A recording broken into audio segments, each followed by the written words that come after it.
अब आपको आज की सबसे चर्चित तस्वीर दिखाते हैं और यह तस्वीर है प्रधानमंत्री नरेंद्र मोदी और अमेरिका के राष्ट्रीय खुफिया विभाग के निदेशक तुलसी गबार्ड की। आज भारत के दौरे पर आई तुलसी गबार्ड की मुलाकात प्रधानमंत्री मोदी से हुई और इस दौरान प्रधानमंत्री मोदी ने तुलसी गबार्ड को एक कलश में महाकुंभ का पवित्र जल यानी गंगा जल भेंट किया और कहा कि महाकुंभ के दौरान संगम का पानी पवित्र हो जाता है। और इसके बाद तुलसी गबार्ड ने भी प्रधानमंत्री मोदी को एक तुलसी की माला भेंट की और उनसे कहा कि वो भारत आने पर बहुत खुश हैं, बहुत प्रसन्न हैं।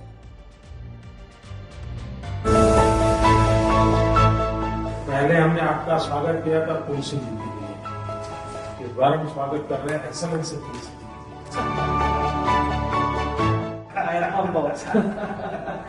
अभी जो महाकुंभ हुआ, गंगा यमुना शरद सभी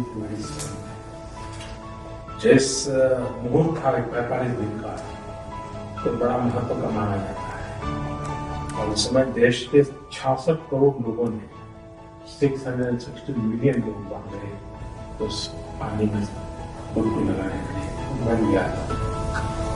तो उस समय जो पानी होता है तो जो उस समय का ही गंगा जल है। Thank you very much. This is very good. This is a gift from me in my new position as director, and this is from Tulsi Ji. Tulsi Mala.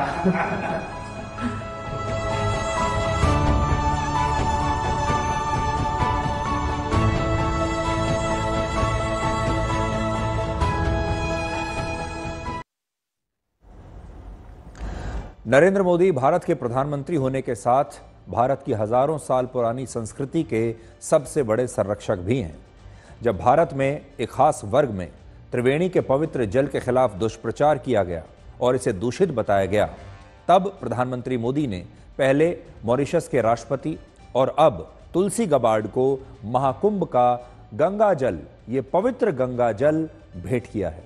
अब आप सोचिए, हमारे अपने देश में इस पवित्र गंगा जल को लेकर कितना विवाद चलता रहता है।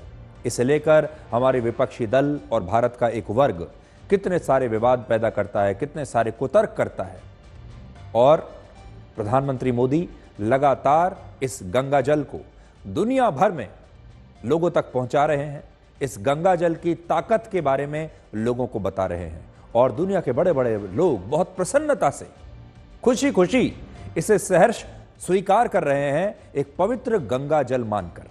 यह होती है किसी देश की परंपरा, किसी देश का विश्वास, किसी देश की संस्कृति, जिस पर सबको गर्व होना चाहिए।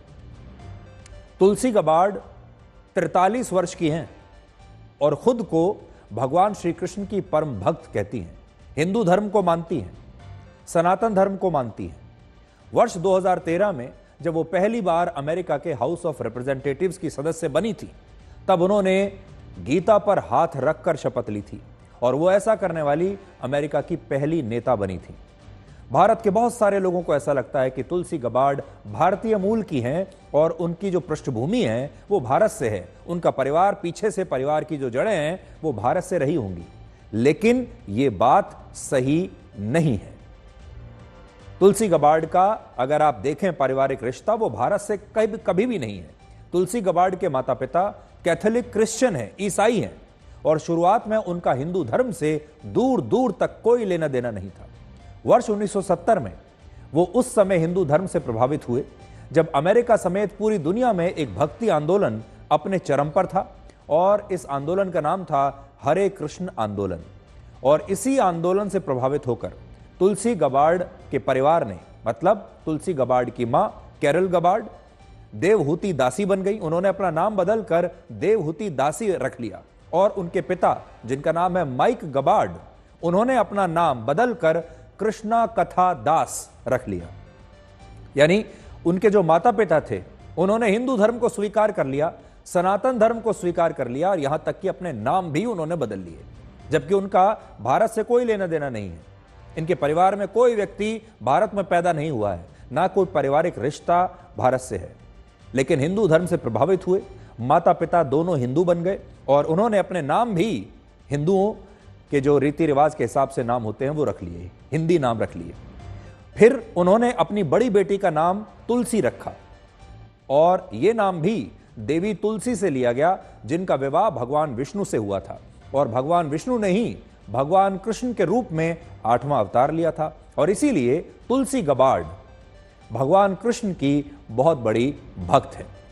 आज भी एक इंटरव्यू में तुलसी गबार्ड ने कहा कि उन्हें हर परिस्थिति में भगवान श्री कृष्ण के उपदेशों से शांति, शक्ति और सुकून मिलता है। और वो युद्ध क्षेत्र में भी गई हैं, दुनिया में बाकी जगहों पर भी उन्होंने काम किया है, बहुत सारी चुनौतियों का सामना किया है, लेकिन हर युद्ध क्षेत्र में उन्हें जो असली ताकत मिलती है वो मिलती है भगवान श्री कृष्ण से, गीता से और अर्जुन और श्री कृष्ण के संवाद से। My own personal spiritual practice, my personal relationship with God is the center of my life, and I do my very best every day to live a life that is pleasing to God. And what better way to do that than to do my best to be of service to all of God's children. And so in different times of my life, whether serving in war zones in different parts of the world or the challenges that we face now, it is Krishna's teachings to Arjuna in the Bhagavad Gita that I turn to in the best of times and the worst of times, and continuously learn critical lessons from Krishna to Arjuna that give me strength, that give me peace, that give me. तो गीता से प्रभावित हैं, भगवान श्री कृष्ण के उपदेशों से प्रभावित हैं और भगवान श्री कृष्ण को वो फॉलो करती हैं। अब सोचिए, आज जब भारत में सनातन धर्म को मानने वाले बहुत सारे लोग इस धर्म की आलोचना करते हैं, इस संस्कृति की ही आलोचना करते हैं, तब तुलसी गबार्ड इसी सनातन धर्म से प्रेरणा लेती हैं और कहती हैं कि उन्हें यह धर्म हर समय सकारात्मक रखता है, हर समय ऊर्जा से भरा हुआ रखता है। और वो बार बार ये बात कहती हैं कि उन्होंने गीता को पढ़ा है और गीता में जो उपदेश लिखे हैं वो उन्हें जीवन की हर चुनौती का सामना करने के लिए ताकत देते हैं। हमारे अपने देश में कितने ऐसे लोग होंगे जिन्होंने गीता को इस प्रकार से पढ़ा होगा, जिन्होंने गीता को अपने जीवन में ऐसे ढाला होगा जैसे वहां अमेरिका में बैठकर तुलसी गबार्ड ने किया है।